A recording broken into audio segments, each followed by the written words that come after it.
Your physics class, and today we are going to start with the chapter of physical quantities and measurements.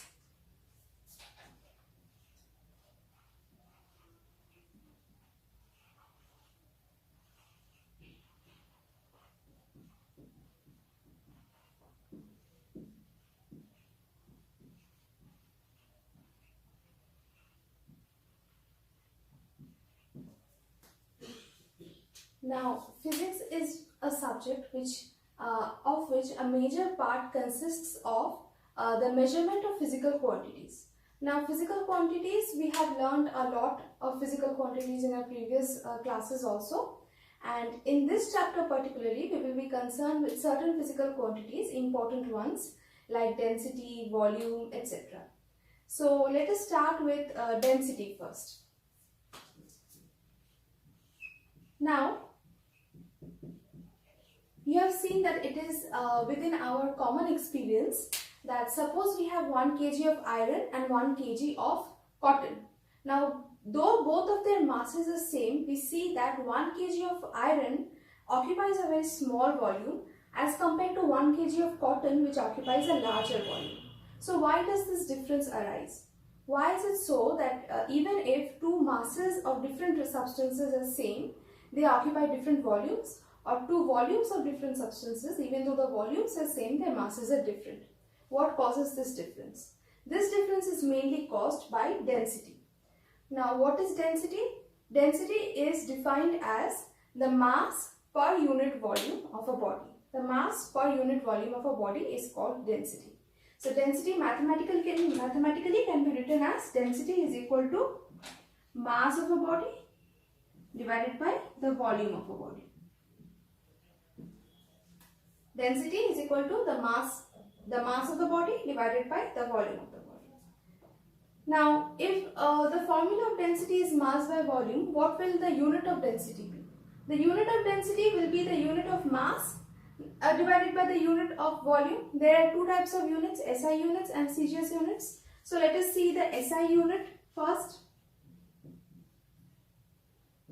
SI unit of density is what is the SI unit of mass? The SI unit of mass is kg, and what is the SI unit of volume? It is meter cube. So, SI unit of density is kg by meter cube, which is called kg per meter cube. And what is the CGS unit? The CGS unit of density is, what is the CGS unit of mass? CGS unit of mass is grams, and volume, it is centimeter cube. So, CGS unit of density will be grams per centimeter cube. So, this is density. Density is mass by volume and its SI unit is kg per meter cube and gram per centimeter cube. Now, we will need to convert this SI unit to this CGS unit and vice versa. So, we will see that how we can convert the SI unit of density to the CGS unit of density. Let us see. So, we have the SI unit of density, which is kg per meter cube, and we are trying to convert it to gram per centimeter cube. How will we do that? First, we will write it down in this form. 1 kg per meter cube can be written as 1 kg divided by 1 meter cube. Fine. Now, in the next step, we will break this meter cube down. What is meter cube? 1 kg is just like that, 1 kg, and 1 meter cube can be written as 1 meter into 1 meter into 1 meter, because 1 meter cube is the multiplication of 3 meters, 3 units of meter. So, 1 kg divided by 1 meter into 1 meter into 1 meter, which is 1 meter cube. Now, we will convert kg to grams, we will convert meter to centimeter. That will give us the CGS unit of density. So, what is that? 1 kg and 1 gram, what is the relation between kg and gram? 1 kg is 1000 grams. So, we will write 1000 grams, 1 kg is 1000 grams, divided by, we have 3 1 meters here. 1 meter is equal to 100 centimeter. So, for each of these 1 meters, we will write 100 centimeter into 100 centimeter into 100 centimeter. So, this will be 100 centimeter into 100 centimeter into 100 centimeter. That gives us, we will cut the zeros here. So we get 1 by 1000, 1 by 1000 gram per centimeter cube, or it can be written as 0.001 gram per centimeter cube. So finally we get, this is the calculation. I am erasing this part. So finally we get 1 kg per meter cube is 0.001 gram per centimeter cube. Similarly, gram per centimeter cube can be converted to kg per meter cube. In that case, 1 gram per centimeter cube will be equal to 1000 kg per meter cube. Fine. Now we have done the conversions between the units. We have converted the SI unit to the CGS unit, the CGS unit to the SI unit. If try this at home, try breaking down the steps of gram per centimeter cube to kg per meter cube. Try doing this on your own. Now next part is, we have understood the theoretical concept of density. Now we will go on to how can we measure density. So measurement of density, there are different ways, different treatments. Density can be measured, density measurement for solids and liquids are different. Density, for measurement of density, we will need the measurement of mass and we will need the measurement of volume, and dividing both of them we will get the required value of the density. Now the density of any regular solid, like suppose a cube or a cuboid, a regular geometrical structure for which we know the formula, that is very easy. For example, if you have a cube, for cube, what is the formula of volume? Volume is A cube, where A is one side of the side length of the cube. Similarly, for cuboid, if this is a cuboid, the volume will be length into breadth into height. Cuboid, if we have a sphere, what is the volume of sphere? The volume of a sphere is 4 by 3 pi r cube. So cuboid, sphere, also cones and several other geometrical shapes. If we have 3D geometrical shapes, we can find their volumes because we know their formulas. But what we have an irregular shaped object. Suppose anything you see around you, pick up a solid object and you want to know its density. How will you find its density? You do not have a particular formula for that. So for measuring densities, there are different types of instruments or vessels available. Some of those vessels are, for example, you have a measuring cylinder. Measuring cylinder is a cylindrical shaped vessel like this, which has got markings on its body which indicate the volume when you pour liquid into it or anything. We have got measuring beakers also, which is basically used for picking up liquids of a definite volume. And then we have one of the most important instruments, that is the Eureka can. Now Eureka can, you need to understand how does it look like. A Eureka can is just a cylindrical vessel which has got a spout on it. A spout is, and draw it bigger so you can see. A spout is a kind of an opening like this. We have a spout. This is a Eureka can. Eureka can is also very important in measuring of density. So how do we measure densities with these instruments? So let us start with, suppose we start with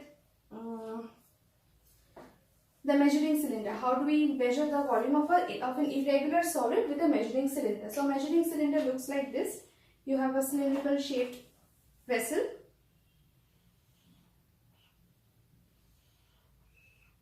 On whose body you have the markings of the different volumes. Fine. You are given this measuring cylinder and you are given an irregular piece of solid. You need to find the density of this irregular piece of solid using this measuring cylinder and also some mass measuring instrument like a beam balance suppose. So what will you do to find the density? First of all, you need the mass of the object, because without the mass you cannot find the density. Density is mass by volume. So finding the mass is very easy. You just put it on a beam balance, that will give you its mass. So mass we have found out. Suppose we have found that the mass of this object is capital M. We need to find the volume of the object. Now how do we find the volume of the object? To find the volume of the object, you first take the measuring cylinder and you fill it water up to certain extent. Suppose you fill it water up to this level. Suppose this level is 10 milliliters. Okay. So you note it down that I have filled this measuring cylinder with water up to 10 milliliter. Now you take this piece of irregular solid, you tie it in a string which has negligible mass, which does not have any mass, and you dip this string and this irregular solid into water. Now when you dip this irregular solid into water, what will happen? Obviously the level of water will not remain same, the level of water will now rise up. Suppose it rises up to this level. Fine, suppose this level is 20 milliliters. Now we can say that because the water level rose on dipping this irregular solid, the volume of the solid will be the difference between these two water levels. That is very easily understandable, because whatever water displaced by this solid, that amount of water is actually helping to rise the level of the water. So the difference between these two water levels, these are all markings of volume on the sides. The difference between these two water levels is actually the volume of this irregular shaped object. So what is, in this case, what is it? So this is 20 and this is 10. So the volume of this solid will be 20 milliliter minus 10 milliliters, that is 10 milliliters. Now you have the mass, you already had the mass. You find the volume from here and you divide the mass with the volume. You get the density of the object. Fine, this is understandable. This is how we measure volume with the help of measuring cylinder. Now let us go on to Eureka can.